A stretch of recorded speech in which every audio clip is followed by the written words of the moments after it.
그러면 여기서 여기 이제 돌림 힘인데 돌림 힘은 기호로 타우를 쓰고 어떻게 구하는가? 힘을 가지고 구합니다. 이번엔 그림을 좀 보고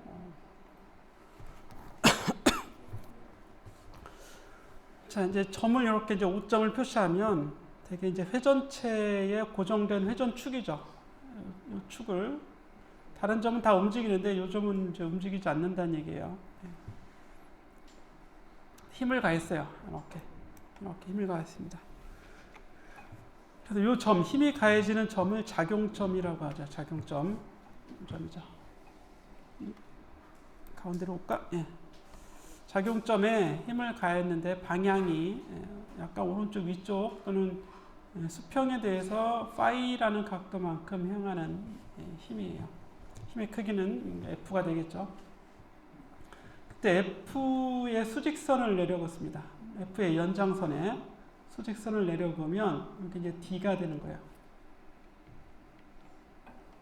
D. 힘의 작용점의 위치 벡터. 점 O에서 봤을 때 작용점의 위치 벡터는 벡터 R로 표현을 합니다. 그럼 여기는 이제 벡터가 두 개 있죠. R 벡터와 F 벡터, 위치 벡터와 힘 벡터 두 개 있어요. 이 둘을 가지고 토크를 구할 수 있는데 구하는 방법은 이 F의 수직으로 내려그은 D, 이 D하고 F를 곱하는 겁니다. DF죠, DF. 그런데 이제 되게 요 D는 굳이 이제 값을 구하면 R 곱하기 이게 직각삼각형이니까 R 곱하기 사인 파이가 됩니다. R 사인 파이.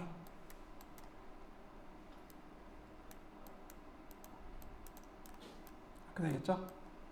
그리고 기호로는 D라고도 쓰지만 F의 수직한 R이기 때문에 R 수직 이렇게 밑에 이렇게 수직 표시 이렇게 쓰기도 합니다. 같은 거죠. 이거랑 책에서는 같게 되어 있습니다. 그래서 이 둘을 곱하는 거죠. D하고 F를 곱합니다. DF 또는 FD. DF 그러면 뭐 힘을 미분하는 것 같이 보이니까 FD 이렇게 쓰는 게 더 좋아 보일 수 있겠네요. 그런데 이 결과적으로는 그냥 이게 R 수직 F죠. 똑같은 결과적이 아니라 그냥 똑같은 거지. R 수직 F. 이게 바로 토크 타우가 되는 겁니다. 이렇게. 타우는 RF 또는 DF 이렇게 외우고 있으면 돼요. 지금 외워야 돼요. 지금 뭐 끝나고 공부하면서 외우겠다 그러면 안 되고 타우는 DF, RF, R 수직 F 이런 식으로 암기를 하면 되겠습니다. 그랬더니 결과적으로 어떻게 돼요 또? F는 F고 R 수직은 R 사인 파이죠. 그래서 F 곱하기 R 곱하기 사인 파이가 됩니다. 그렇지?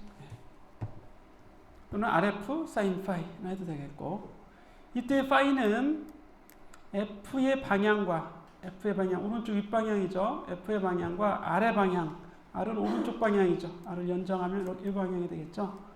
둘이 이루는 각도였어요. 그렇죠? 두 벡터를 곱하는데 사이각에 사인을 추가적으로 곱해줍니다.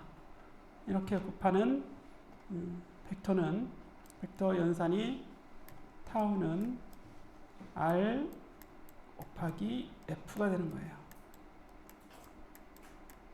이게 완전한 토크 벡터입니다. 토크 벡터. 토크 벡터는 R 벡터 곱하기 F 벡터인데 크기가 F의 크기, R의 크기, R의 크기, F의 크기를 곱한 후에 둘 사이의 사이각의 사인 값을 곱하면 된다. 이런 얘기입니다. 벡터는 방향이 있어야 되죠. 그럼 방향은 어느 방향이냐? 물론 이 토크는 항상 O에서, O에 대한 토크죠. 위치가 정해져야 얘를 구할 수 있는 거, R 벡터가 정해져야 구할 수 있어요. 힘 벡터만 가지고는 토크를 구할 수 없습니다. 그래서 어느 점으로부터 토크를 구하는 거냐 이렇게 주어져 있어야 된다고요.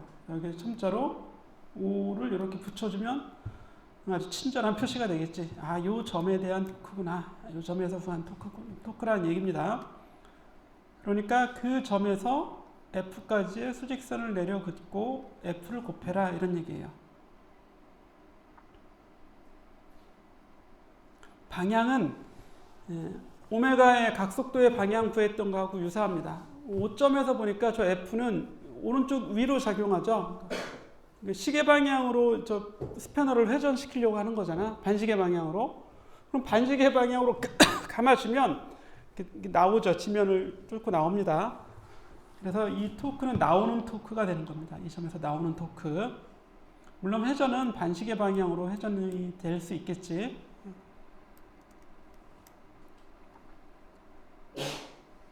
자, 이때 이 D값 또는 R 사인 파이를 모멘트 8이라고 해요. 그러니까 약어로 그냥 8이라고 해도 됩니다. 암이라고 해도 돼요. 8 곱하기 힘, 8 곱하기 힘, 이게 바로 토크가 되는 겁니다. 자, 그러면 이 왼쪽 그림에서 힘이 두 점에 작용하죠. 그래서 이거는 R자 토크 또는 전체 토크를 구해라 이런 문제가 나왔다면 F1에 의한 토크 타우 1, 물론 이제 5점에 대해서 구하는 겁니다. 타우 1 더하기 F2에 의한 토크 타우 2 이렇게 구해주면 되는 겁니다. 그럼 전체 토크가 되겠죠. 힘이 두 점에서 작용했으니까. 그런데 이 F1까지의 거리가 8이 D1이고 얘는 크기가 D1, F1 되겠죠. D1, F1이 타우 1이 되는 거고 타우 2는 D2, F2죠. D2, F2, DF, D2, F2. 그런데 방향을 보면 F1은 이걸 반시계 방향으로 회전시키려고 하는 힘이 되지만 F2는 시계 방향으로 회전시키려고 하는 힘이 됩니다.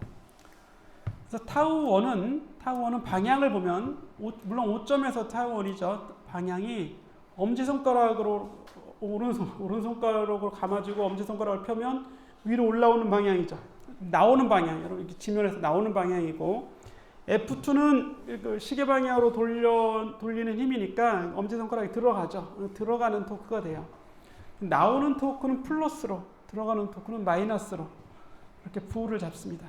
이거는 플러스, 이건 마이너스 이렇게 된다는 얘기예요.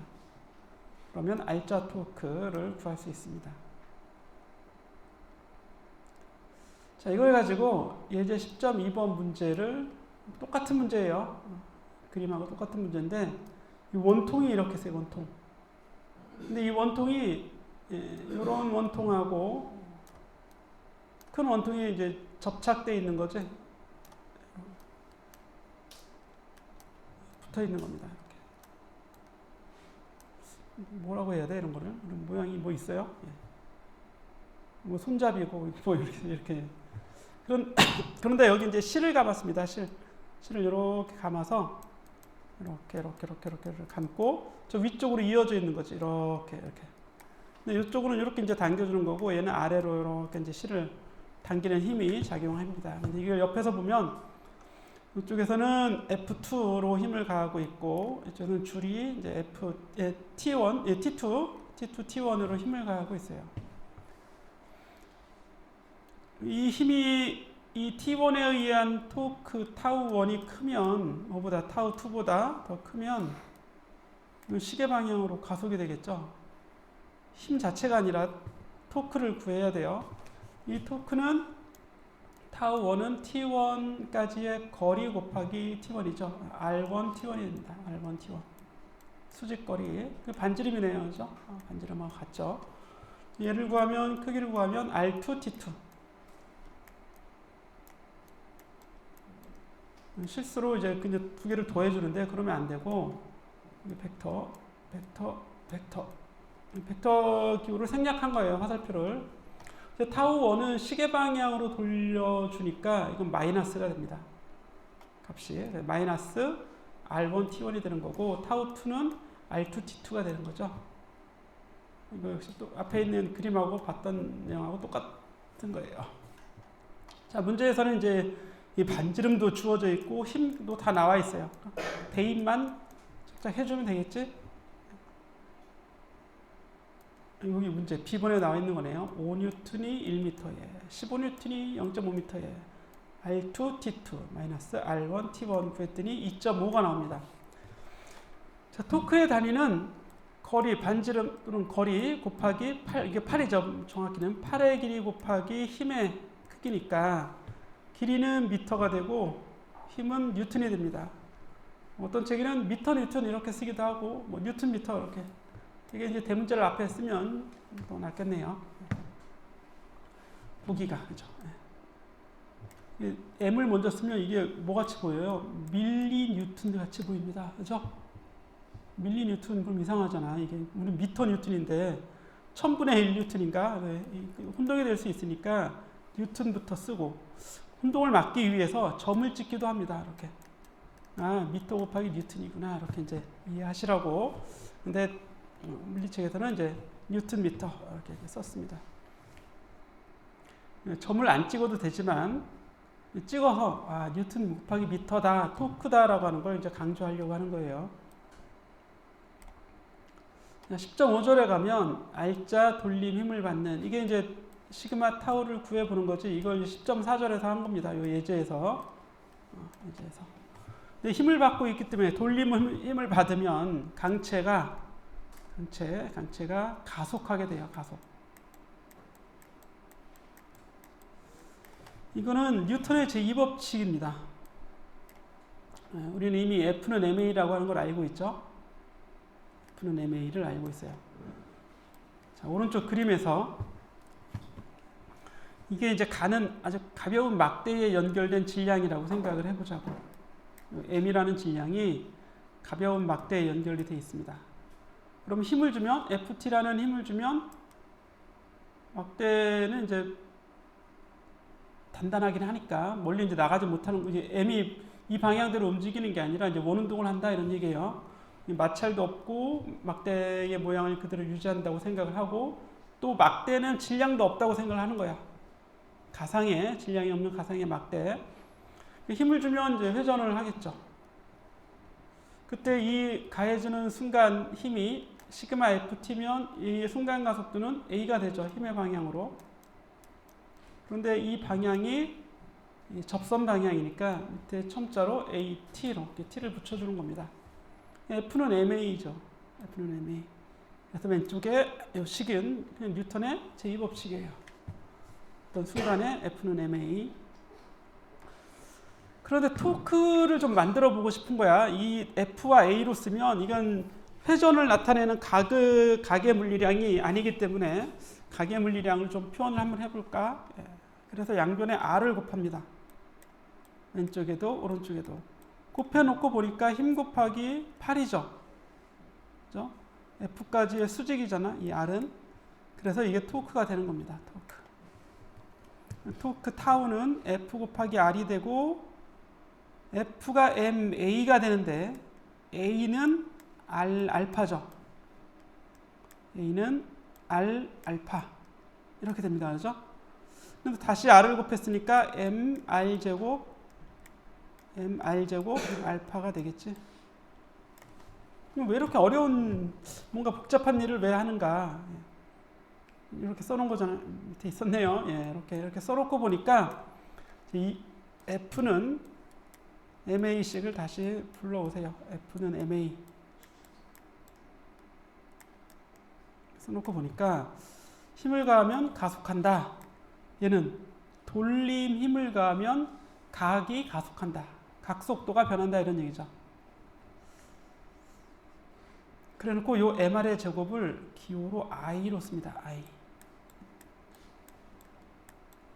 이렇게 쓰면 F는 MA라는 식이 회전에서는 타우는 I알파라는 식으로 형태가 똑같이 바뀌잖아요. 뭐는 뭐 곱하기 뭐 이렇게. 근데 뒤에 오는 건 가속도죠. 이거는 접선 가속도, 이거는 각가속도. 이거는 힘인데 돌림 힘. 그렇죠? 그때 이 M은 질량이에요. 질량. M은 질량이라는 건 다 알고 있죠. 근데 질량은 관성의 크기를 질량이라고 한다. 이렇게 얘기했습니다. 따라서 M은 관성이에요. 관성. I는 뭐예요? I는. 얘도 관성이겠죠. 근데 무슨 관성이야 이거는? 자, A는 선에서의 가속도고 알파는 회전할 때의 각가속도, F는 직선 방향의 힘이고 타우는 축 방향의 돌림 힘이고 회전할 때 힘을 가지고 구해내는 돌림 힘이라고요. M은 관성이고 I는 뭐겠어요? 굳이 얘기를 하면 회전에 관한 관성이겠죠. 그래서 이름이 회전관성입니다. 회전관성. 회전에 관한 관성. I라고 쓰는 이유는 관성이 영어로 이너시어죠. 이너시어.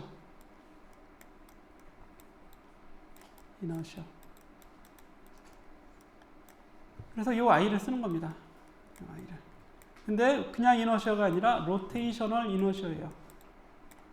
그래서 대문자 I라고 쓰고 회전관성이라고 하는데, 우리가 책을 한 장 넘겨보면 옆 페이지 가보면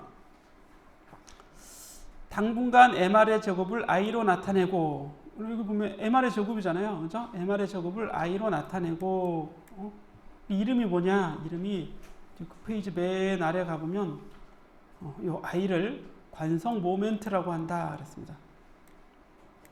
관성 모멘트를 한다. 회전관성이라고 했는데, 그죠? 회전관성.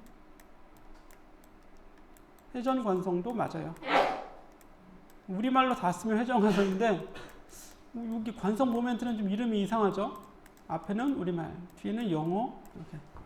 별로 좋은 용어는 아니야, 그렇지? 아예 우리말로 쓰던가, 아예 영어로 쓰던가 그러면 되는데 관성 모멘트. 근데 실제로 요 용어를 더 많이 씁니다, 사람들이. 회전관성은 이라고도 한다 해놓고 관성 모멘트라고 부른다 이렇게 이제 되게는 돼 있어요. 이 용어가 좀 하이브리드 같지? 앞에는 우리말, 뒤에는 영어 이렇게 돼 있으니까. 그래도 뭐 이렇게 쓰면 어떻게 해? 남들이 쓰는데 우리도 이렇게 써야지. 관성 모멘트라고 한다. MR의 제곱이다. 관성 모멘트는. 그런데 이렇게 구했던 거는 앞에 다시 가서 그림을 보면 입자였죠, 입자. 그렇죠? 오는 동안은 입자의 관성 모멘트입니다. 만약에 이게 이렇게 생겼다면 긴 막대에 여기도 질량이 하나 있고 여기도 질량이 하나 있어요. 얘는 질량이 M1이고 얘는 M2야. 여기 이제 회전축이 되겠고, 그럼 여기까지 거리가 R1이고 여기까지 거리가 R2라면 요놈의 관성 모멘트, 요놈의 관성 모멘트를 더하면 전체 관성 모멘트가 되는 거예요. 그럼 M1 R1의 제곱 더하기 M2 R2의 제곱 해주면 되겠죠. 그래서 여기 이제 시그마가 이렇게 붙어 있는 이유는, 여기 이렇게 시그마가 붙어 있는 이유는 각 점에, 그러니까 물체들은 무수히 많은 점으로 되어 있을 거 아니야, 그죠? 그럼 모든 점들의 MR의 제곱을 다 더하면 전체 관성 모멘트가 구해지겠죠. 그래서 점 하나하나의 MR 제곱을 다 더해라 이런 얘기입니다. 시그마는. 그러면 물체의 관성 모멘트가 된다 이런 얘기예요. 입자의 관성 모멘트를 다 더하면 물체가 되겠죠. 수많은 입자들로 이루어져 있을 테니까. 그런 뜻입니다. 그런데 식을 썼었잖아요. 타우는 I알파, 그렇죠? 이 타우는 I알파. 이게 뉴턴의 제2법칙이에요. 이름을 회전에 관한 또는 회전 운동에서의 뉴턴의 제2법칙. 아래는 이제 병진 운동에서의 뉴턴의 제2법칙. 이렇게 얘기를 합니다. 이게 4장에서 공부했던, 5장에서, 4장 5장에서 공부한 거예요. 그래서 여기도 10.4절 5절에 나오는 게 되는 겁니다. 순서 똑같이 계속 이제 진행해 오는 거야.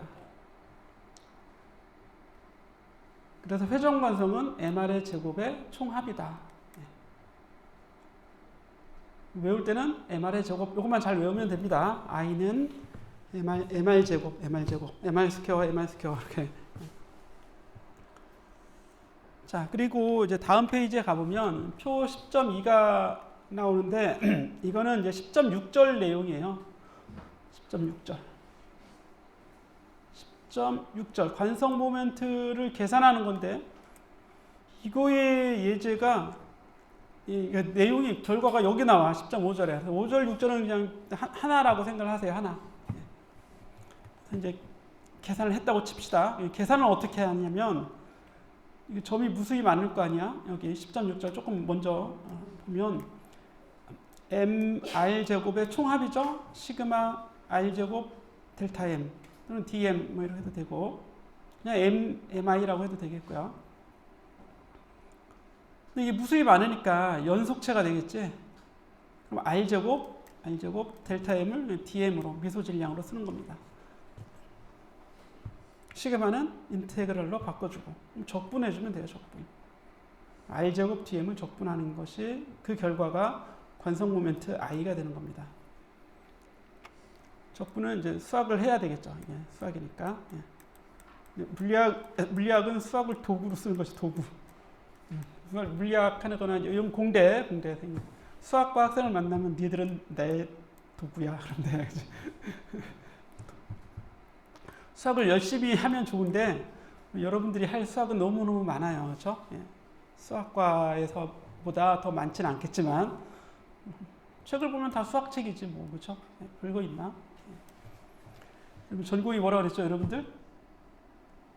통신, 전기, 전자 책을 보세요. 다 수학책이지. 그죠? 물론 이제 그 수학식이 쫙 나오고 그 뒤에는 뭐가 나와? 이거의 의미는 무엇이다. 이렇게 그걸 또 알아야 되잖아요. 그죠? 수학과는 수학만 알아도 되는데 여러분들은 이제 공학적 의미, 물리적 의미, 뭐 미닝을 알아야 돼요. 미닝을. 수식이 아무리 좋은 수식이 있어도 뜻을 해석 못하면 필요 없잖아요. 그죠? 쓸모 없잖아. 그래서 이건 이제 수학에서 하는 건데 물리학에서도 시험 문제로 가끔 냅니다. 가끔. 그래서 기말고사에 나올 수도 있어요. 수학을 왜 문제를 내? 도구니까 써먹을 줄 알아야 되니까. 도구 써먹는 건 여기 10점 이거 가지고 이제 써먹으면 나중에 써먹을 거고 6절, 7절에서 써먹을 거고 계산은 좀 할 수 있어야 되는데 그렇다고 또 어려운 계산은 아니다. 아닙니다. 여기 보시면 자 테두리 굴렁쇠죠. 굴렁쇠 또는 속이 빈 원통 얘는 질량이 어디에만 있냐면 테두리에만 있는 거야. 테두리에만. 그러니까 r제곱 dm을 적분하면 dm은 다 어디에 있어요? 다 동일한 거리 아래에 있죠. 그러니까 r제곱은 상수가 돼요. 상수. r이 다 똑같으니까 m에 관계없이 r제곱 인테그랄 dm 되겠죠. dm은 미소 질량인데 미소 질량을 다 더해라 그러면 전체 질량 나올 거 아니에요. 이거 전체 질량. 그러니까 mr의 제곱이죠. 공식 그대로 mr의 제곱의 총합이니까 전체 mr의 제곱 이렇게 쓰면 이건 별 문제가 없어요. 그죠? 그런데 이렇게 생긴 원판은 어때? 여기 있는 건 r이 이만큼이고 여기 있는 건 r이 이제 크죠. 그죠? 물체의 위치마다 반지름 거리가 다 달라요. 그러니까 이걸 적분해 줘야 되지. r이 이제 상수가 아니다 이런 얘기예요. r제곱 dm 실제로 적분해 줘야 됩니다. 이거를. 인테그랄 적분해 줘야 되는데 그 결과는 이 전체의 질량 곱하기 r의 제곱 mr의 제곱이죠. 이걸 2로 나눠 주면 돼요. 이제 써먹는 게 좀 더 중요하니까 얘를 알면 반 이렇게 외우면 됩니다. 절반이구나. 식의 형태가 그렇다는 얘기예요. 자, 막대는 관성 모멘트를 구하려면 이건 적분해 줘야 돼요. 적분해 주는데 적분이 r제곱 dm 적분해 줘야죠. 근데 dm이 다 어디에 있어요? 가까운 데부터 멀리 2분의 1까지 있죠. 0부터 2분의 1까지 있어요. 그런데 오른쪽에만 있는 게 아니라 왼쪽에도 있죠. 이렇게. 그 오른쪽 적분한 거 2배 해주면 전체가 되겠지? 이렇게 적분을 하게 되면 그 결과는 m 곱하기 전체 길이 l제곱. 형태는 질량 곱하기 길이 제곱인데 얘는 전체 길이. 그래 놓고 여기 12분의 1을 이렇게 곱해줍니다. 12분의 1. 그런데 한쪽 끝을 축으로 돌면 3분의 1 ml의 제곱이 돼요. 원래는 12분의 1 ml의 제곱의 식의 절반 2분의 1까지. 요 얘기예요. 여기 0부터 2분의 L까지 적분한 걸 2배 한 게 12분의 1 ml의 제곱이잖아요. 얘는 0부터 대문자 L까지 그냥 적분해버리면 된다고. 그게 이제 3분의 1 ml의 제곱이 됩니다. 요거를 2배 하면 6분의 1 ml의 제곱이죠.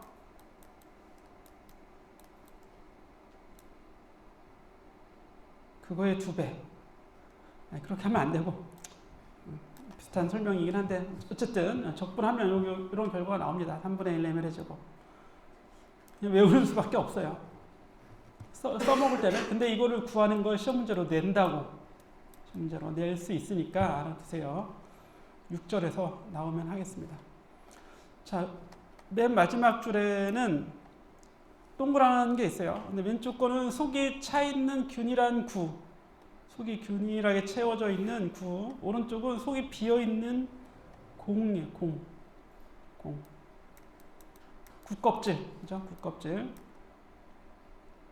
근데 겉보기로는 몰라요. 둘 다 검은색으로 칠해 놓으면 똑같은 것처럼 보이고 질량도 같다고 합시다. 얘도 M이고 이것도 M이고 반지름도 똑같고 그러니까 형태는 MR의 제곱인데요. MR의 제곱인데 얘는 속이 차 있는 건 5분의 2 MR의 제곱이고 속이 비어 있는 건 3분의 2 MR의 제곱이에요.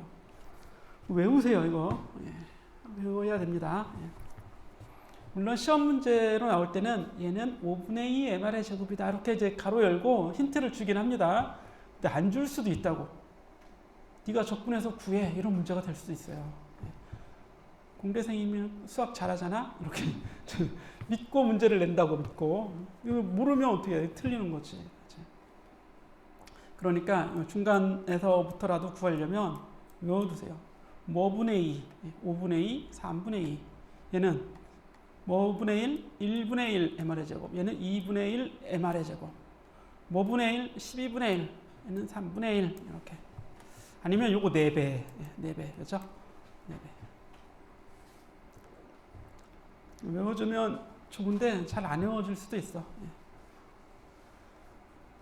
자, 이제 문제는 이제 10.4절의 문제는 여기 10.3번 회전하는 막대가 있는데요. 이것도 시험에 잘 나옵니다. 왼쪽 끝이 이제 회전할 수 있는 회전 중심점이고 얘가 이제 전체 질량이 대문자 M 그리고 전체 길이가 대문자 L 이렇게 나와 있어요. 그러면 이걸 생각해야 돼 이거. 얘가 이거구나, 그렇죠?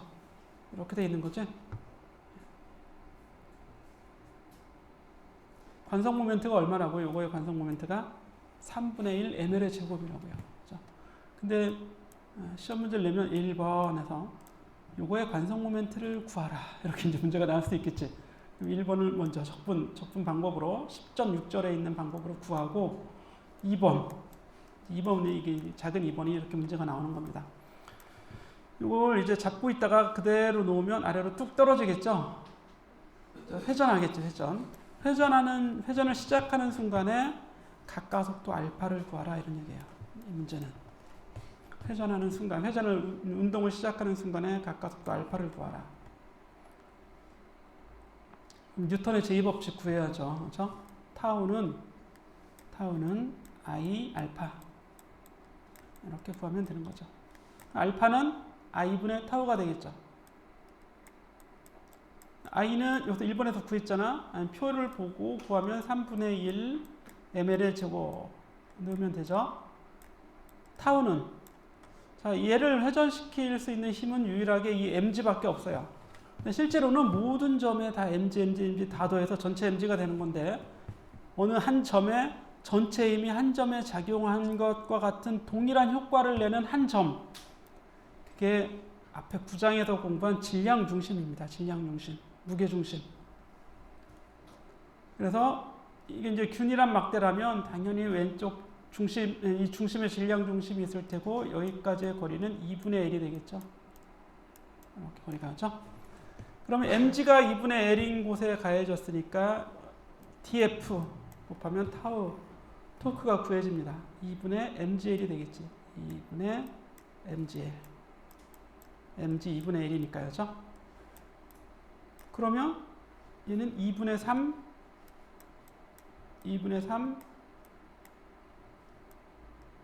L분의 G가 되는 거지. 2L분의 3G. 이게 각가속도입니다. 각가속도. 운동하는 순간. 이게 조금 더 내려오면 얘가 이렇게 될 거 아니야?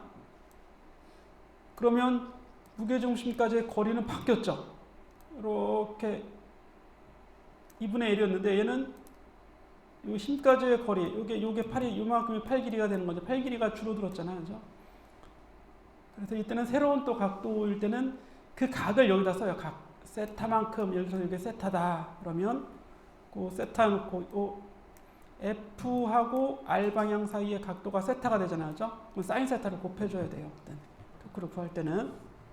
어쨌거나 이제 문제에서는 운동하기 시작하는 순간이라고 했으니까 이렇게 구해주면 되고, 그럼 이 끝점의 가속도는 어떻게 될까요? 끝점의 가속도 AT를 구하라 그러면 A는 R 알파로 구해주면 되겠죠. A는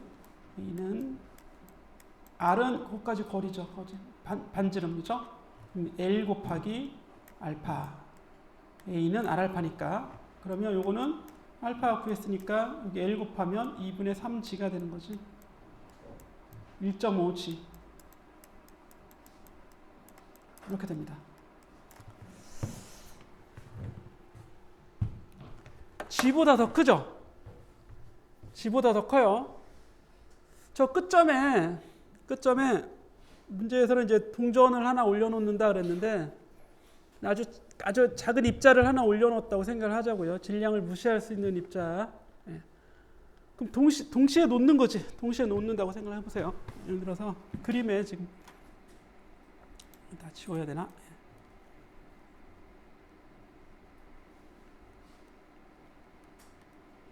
이게 점을 하나 이렇게 점을 요 끝에 그냥 놔도 돼요. 굳이 위에 놓을 필요 없이 여기다 점을 하나, 입자를 하나 놨다고. 그러면 둘이 동시에 움직이면 얘는 낙하하는 거니까, 자유낙하니까 중력가 속도 G하고 똑같이 자유낙하 가속이 되겠죠. 근데 얘는 어떻게 움직인다고? 가속도가 1.5G가 된다고요. 1.5G. 누가 더 빨리 움직이는 거야? 막대 끝이 더 빨리 움직입니다. 그렇죠? 가속도가 더 크니까. 오른쪽에 있는 점은 천천히 이제 속도가 증가할 텐데 얘는 1.5배로 속도가 더 빨리 증가한다고. 그런 얘기죠. 이게 1.5G니까 막대 끝에 가속도가. 그럼 둘이 멀어지겠지, 점점. 그죠? 막대 끝점하고 여기에 작은 입자고 뭐 돌멩이를 하나 이렇게 놨다고 생각해도 되고, 문제에서는 동전이라고 했어요. 동전은 천천히 가속하고 이 막대 끝은 빠르게 가속한다 이런 얘기입니다.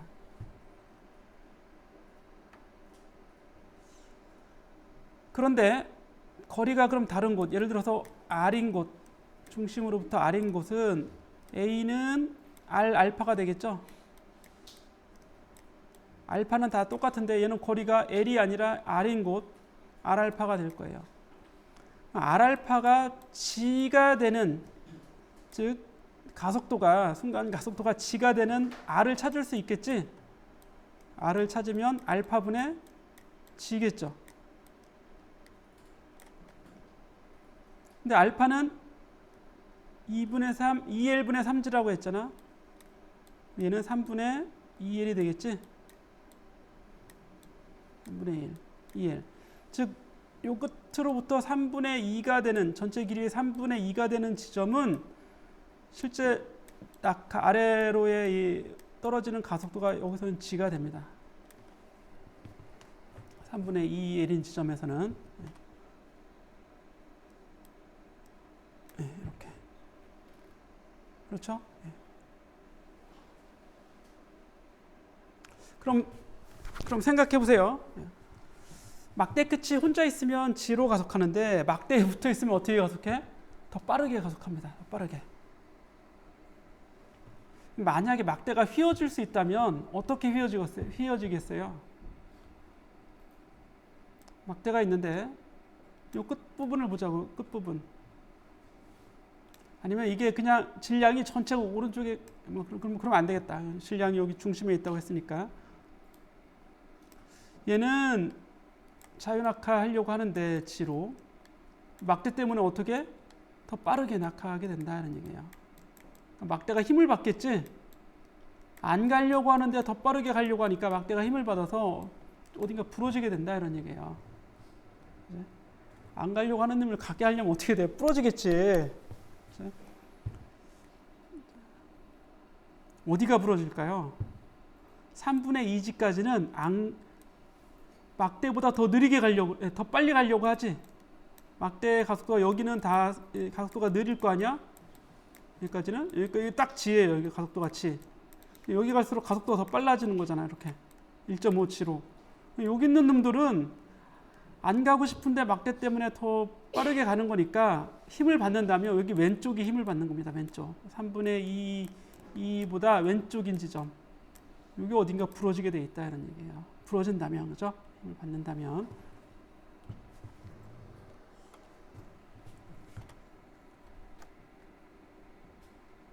시간이 다 한 문제 남았죠, 한 문제. 예. 요거는 이제 오늘의 하이라이트. 실제 뉴턴의 제2법칙입니다. 이것도. 예. 자, 얘랑 얘가 힘을 받죠, 이물체가. 줄이 연결되어 있으니까 위로 장력, 아래로 이물체의 무게 힘을 받아요. 그래서 이 m에 가해지는 r자 힘은 mg-t가 되겠죠. 아래쪽 방향을 플러스로 잡으면 이물체는 아래로 떨어질 테니까 그 방향을 플러스로 잡는 게 더 합리적입니다. 그래서 이게 r자 힘이 되는 거고 F는 m 가속도 a를 구할 수 있겠지. 이 가속도 a를. 그런데 이 줄은 여기에 묶여 있잖아요. 그럼 이 물체를 아래로 당기는 힘도 장력 T가 되겠죠.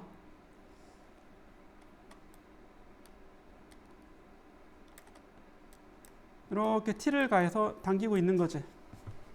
그럼 이 물체를 돌리는 힘은 T밖에 없어요. 그죠? 이 T에 의한 토크를 구할 수 있겠지. T까지의 수직 거리는 다름 아닌 이 원판의 반지름 R하고 같습니다. 그럼 R자 토크는 그냥 RT가 되는 거지. 우리가 타우는 I 알파를 쓰려고 하는 겁니다. 왜냐하면 이 알파 속에 A가 들어있으니까. 타우를 구하면 토크는 RF, RT가 되고 I는 이게 원판, 균질한 원판이라면 2분의 1 MR의 제곱이라고 그랬죠. 균질 원판은 2분의 1 MR의 제곱이 되는 거고 I가 알파는 그냥 알파라고 쓸 게 아니라 A로 바꿔주면 되겠죠. 얘가 떨어지는 가속도만큼 이게 회전하는 거니까 이 끝점의 가속도, 선 가속도가 알파인 거잖아요. A인 거잖아요. 그럼 회전하는 각 가속도 알파는 R분의 A겠죠. A가 R알파니까 알파는 반대로 R분의 A가 됩니다. 그러면 T는 뭐가 돼요? T는 양변을 R로 나눠주면 R은 다 없어지죠? 2분의 1 MA가 됩니다. 여기 R 약분해서 R 하나 있는데 좌변 우변에서 R이 또 약분되잖아요. 그죠? 그래서 2분의 1 MA가 되죠. 여기에도 T가 있네요. 그죠? 예. 그럼 좌변은 좌변끼리 더하면 MG만 남고 우변끼리 더하면 스몰 m 더하기 2분의 1 MA가 됩니다. 이렇게 되겠지? 이렇게? 아니면 그냥 대입을 하면 됩니다. 이걸 여기 대입해도 되는 거 마찬가지 결과죠. 예. 그럼 A를 구할 수 있네요. 가속도 A는 얼마? m 더하기 2분의 m분의 mg가 된다 이런 얘기예요. 이렇게. 그런데 여기서는 이제 이 i를 안 바꾸고 그냥 쓴 거지. i를 2분의 1 mr의 제곱으로 안 바꾸고 그냥 쓴 거예요. 그냥. 그래서 i 곱하기 r분의 a. 그죠? 그럼 r 제곱분의 a가 되겠죠. t에 대해서 쓰면 r로 또 한 번 나눠줘야 되니까. 예. 그렇게 구하면 이렇게도 구할 수 있습니다. 교재에 있는 것처럼. 근데 지금 i가 2분의 1 mr의 제곱인 걸 아니까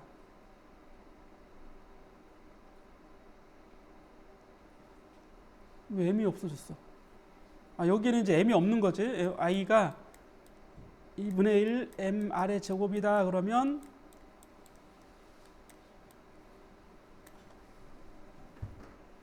뭐가 잘못됐어요?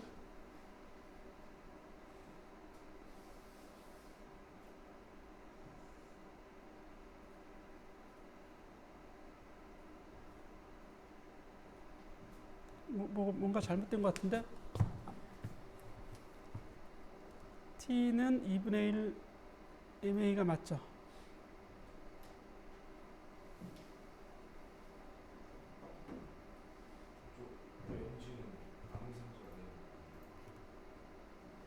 맞게 쓴 건가 지금? 이게?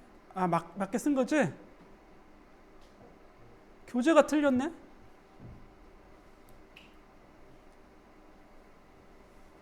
근데 교재도 맞는데요? 이건 t를 구한 거지, t. t를 구한 거고, a를, 가속도 a를 구한 다음에, 요 a를 구해놓고, 그렇지? t를 여기다 넣으면 t를 구할 수 있겠지? 그러면 요 값이 나온다고요. a는, 요게 a고, 그죠? 예, 요게 a고. 그럼 a는 분모 분자를 m으로 나눠주면 g만 남고, 여기는 1 더하기 2m분의 m이 되는 거지. 이렇게 쓴 게 요겁니다. 여기 1하고, 이게 이제 2분의 1 mr의 제곱이라면 대문자 m만, r제곱은 약분하고 이렇게 남겠죠. 이 a를 먼저 구한 다음에 t를 구한 거예요. 순서가 얘는 t부터 구했네요. 그죠? 아니면 여기다 넣어도 되겠죠. 여기다. 그죠? 이것도 같은 식이니까. 그래서 a를 구한 후에 t 먼저 구해도 되고, 순서야 연립방정식이니까, 그죠? 아무거나 먼저 구해도 됩니다. 이렇게 구하면 되겠죠. 자, 그런 다음에 바퀴의 질량이 아주 커서, 그럼 바퀴의 질량이니까 대문자 m이 뭐보다 큰 거야? 소문자 m보다 아주 크다는 얘기예요. 이렇게. 아주 크다면, 여기, 이 식에서 a는 어떻게 되겠어요? a는, 요게 이 대문자가 훨씬 큰 거죠. 이 대문자 m이 소문자 m보다.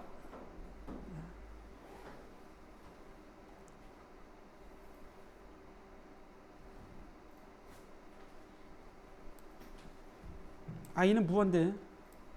안 움직이겠지 그러면. 이게 무한대가 될 거 아니에요. 무한대. 그럼 가속이 안 되겠네요. 그죠? 예. a가 0이 될 테니까. 뭐 이런 문제를 내고 있지? 예. 자, 여기까지. 이게 이제 10.5절까지입니다. 그래서 맨 아래보다는 이 값 자체를 구하는 거에 구할 수 있으면 됩니다. 이게 뉴턴의 제2법칙인데 움직이는 물체가 두 개 있어요. 하나는 병진 운동하는 거고, 하나는 회전 운동하지만 뉴턴의 운동 법칙을 두 개의 물체니까 각각 적용하게 되면 우리가 마치 도르래 문제에서 여기에 뉴턴의 M1에 적용하고 M2에 적용해서 연립해서 푸는 경우하고 똑같죠. 이건 대문자의 M 또는 회전체니까 I에 뉴턴의 제2법칙을, 회전에 관한 뉴턴의 제2법칙을 적용한 거고, 이건 M이니까 MA를 만들어서 뉴턴의 제2법칙을 적용한 건데, 여기 있는 A하고 여기 있는 알파는 같이 돌아가는 거니까 A는 R알파라의 식이 성립을 하겠죠. 그래서 이제 연립방정식에서 A나 또는 알파로 구해줄 수 있습니다. 자, 여기까지 하고 다음 주에 이제 6절부터 하도록 하겠습니다. 예. 마치겠습니다.